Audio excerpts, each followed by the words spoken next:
यूहन्ना रचित सुसमाचार अध्याय 7। इन बातों के बाद यीशु गलील में फिरता रहा, क्योंकि यहूदी उसे मार डालने का यत्न कर रहे थे।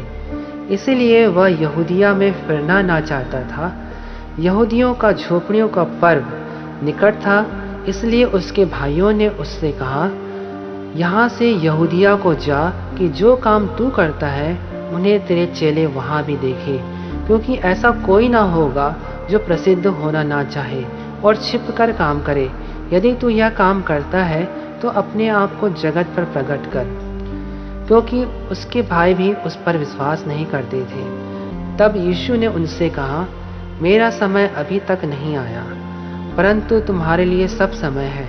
संसार तुमसे बैर नहीं कर सकता, परंतु वह मुझसे बैर करता है, क्योंकि मैं उसके विरोध में यह गवाही देता हूँ कि उसके काम बुरे हैं। तुम पर्व में जाओ, मैं अभी इस पर्व में नहीं जाता, क्योंकि अभी तक मेरा समय पूरा नहीं हुआ। वह उनसे ये बातें कहकर गलील ही में रह गया।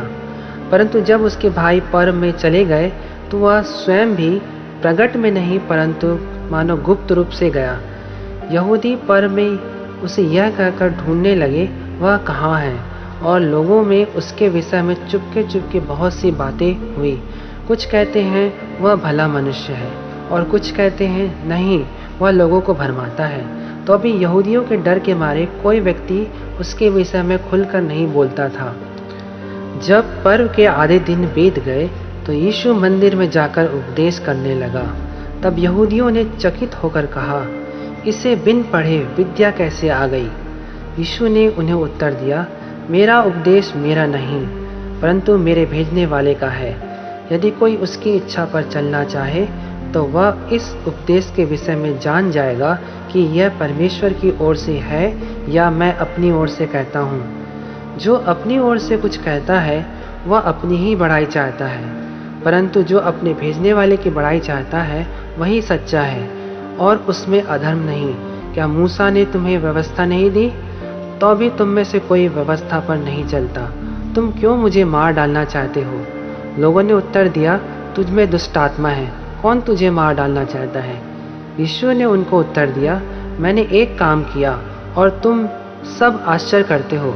इसी कारण मूसा ने तुम्हें खतने की आज्ञा दी है। यह नहीं कि वह मूसा की ओर से है, परंतु बाप दादों से चली आई है।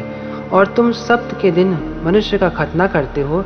जब सब्त के दिन मनुष्य का खतना किया जाता है ताकि मूसा की व्यवस्था की आज्ञा टल न जाए, तो तुम मुझ पर क्यों इसलिए क्रोध करते हो कि मैंने सब्त के दिन एक मनुष्य को पूरी रीति से चंगा किया? मुंह देखा न्याय ना करो, परंतु ठीक ठीक न्याय करो।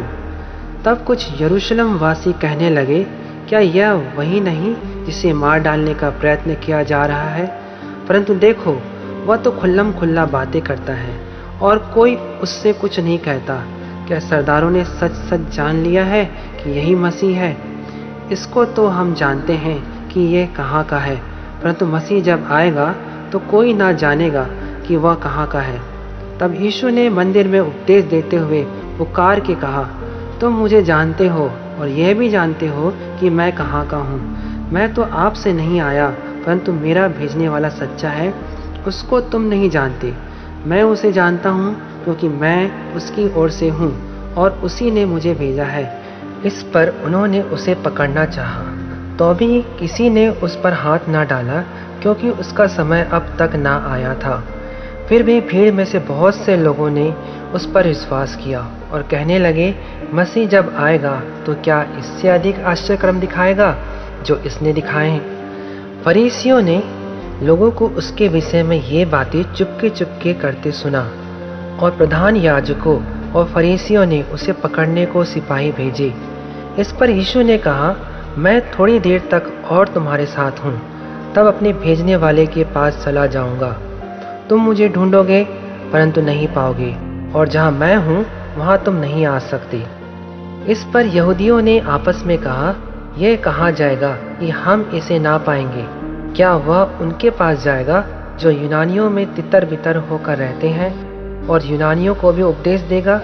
यह क्या बात है जो उसने कही कि तुम मुझे ढूंढोगे परंतु ना पाओगे, और जहाँ मैं हूँ वहाँ तुम नहीं आ सकते।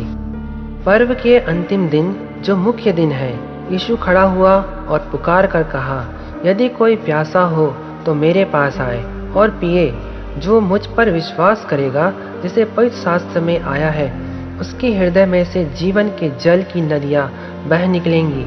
उसने ये वचन पवित्र आत्मा के विषय में कहा, जिसे उस पर विश्वास करने वाले पाने पर थे, क्योंकि आत्मा अब तक ना उतरा था, क्योंकि यीशु अब तक अपनी महिमा को ना पहुंचा था।